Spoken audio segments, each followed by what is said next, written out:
will be transformative as we host the 11th Our Ocean Conference to rally commitments for the blue economy, sustainable fisheries, marine restoration, ocean finance, blue carbon ecosystems, and coastal protection.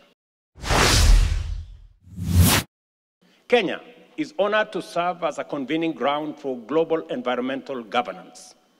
Next year will be transformative as we host the 11th Our Ocean Conference to rally commitments for the blue economy, sustainable fisheries, marine restoration, ocean finance, blue carbon ecosystems, and coastal protection. We will also host the International Clean Cooking Summit, recognizing clean cooking as a public health, gender, development, and climate priority.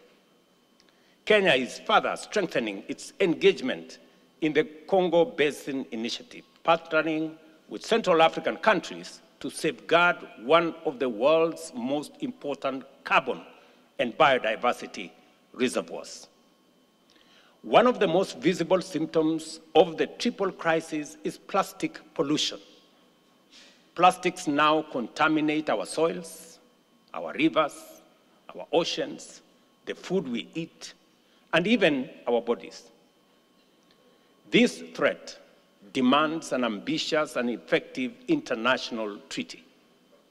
Kenya remains fully committed to an agreement that addresses plastics across their full life cycle.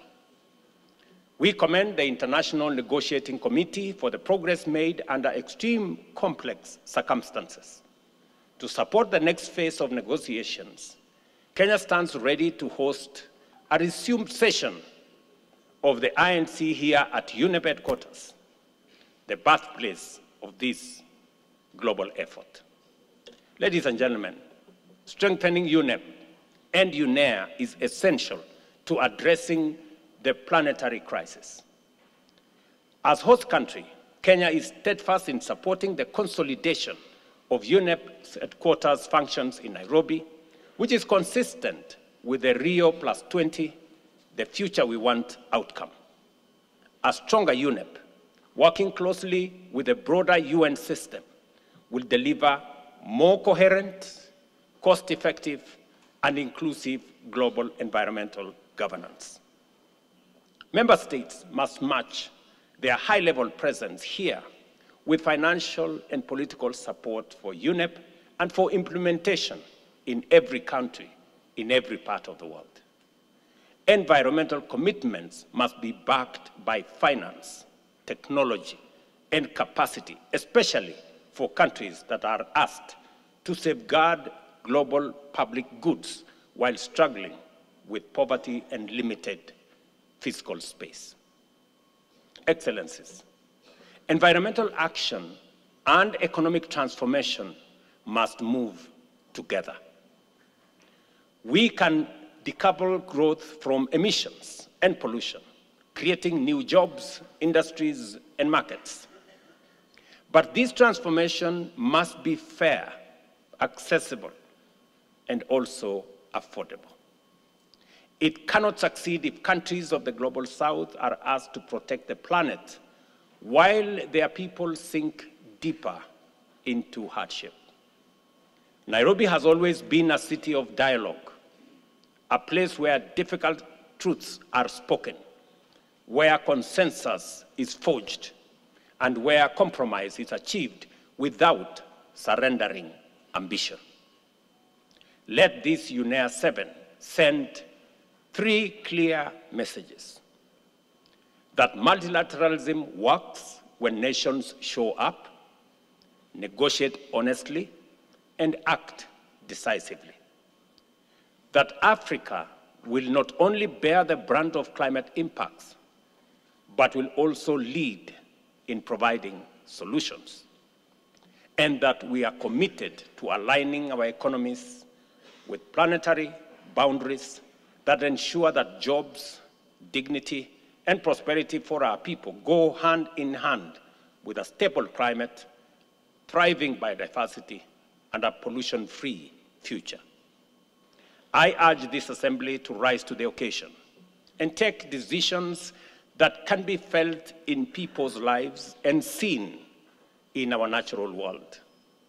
In doing so, we protect citizens, future generations, and all life that depend on this planet.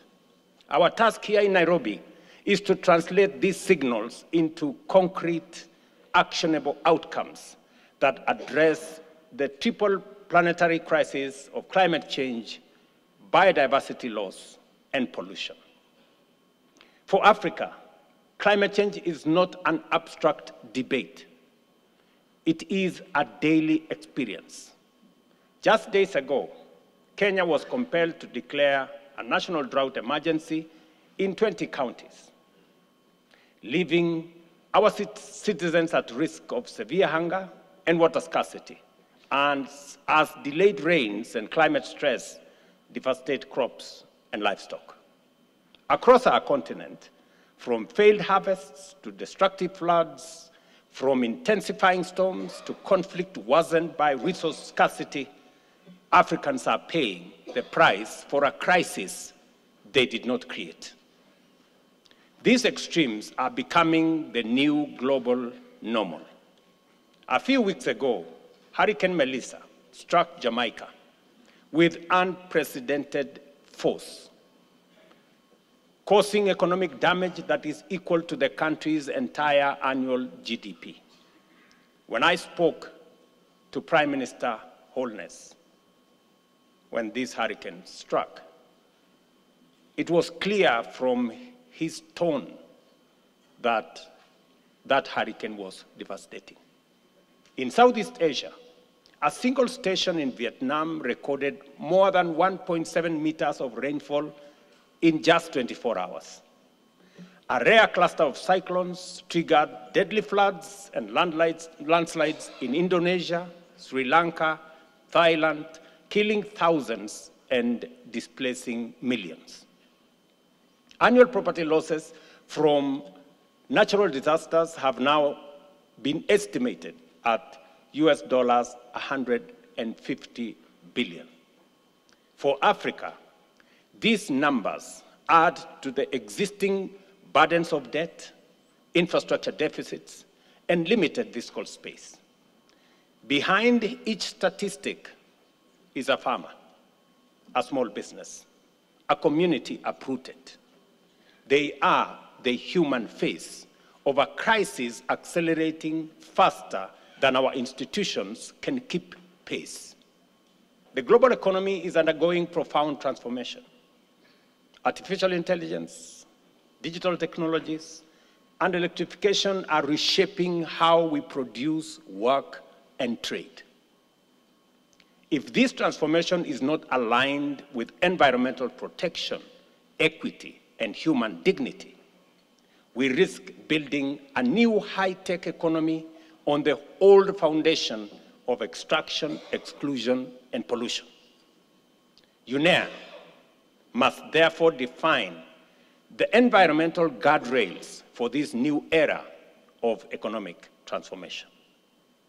Excellencies, Africa envisions a future anchored in a modern digital and green economy powered by renewable energy, enabled by innovation, and climate-proofed from the start. Our task is to ensure that every investment in industry, in infrastructure, and technology reinforces resilience, protects nature, and creates opportunities for people. We already have a strong foundation. Africa has demonstrated leadership in climate ambition. The Africa Climate Summit held in Nairobi and Addis in 2023 and 2025 reframed the continent not as a victim of climate crisis only, but as a co-architect of global solutions. The decision to bring COP to Addis in 2027 further confirms the shifting center of climate leadership. Even amid immense challenges, cooperation delivers results. It is my great pleasure to join you at this high-level segment of the 7th session of the United Nations Environmental Assembly. Your presence here in Nairobi reaffirms UNEA's position as the world's premier forum for shaping collective, decisive, and science-based response to the most urgent environmental challenge of our time. Nairobi is the largest UN compound in the world. It sits on 140 acres.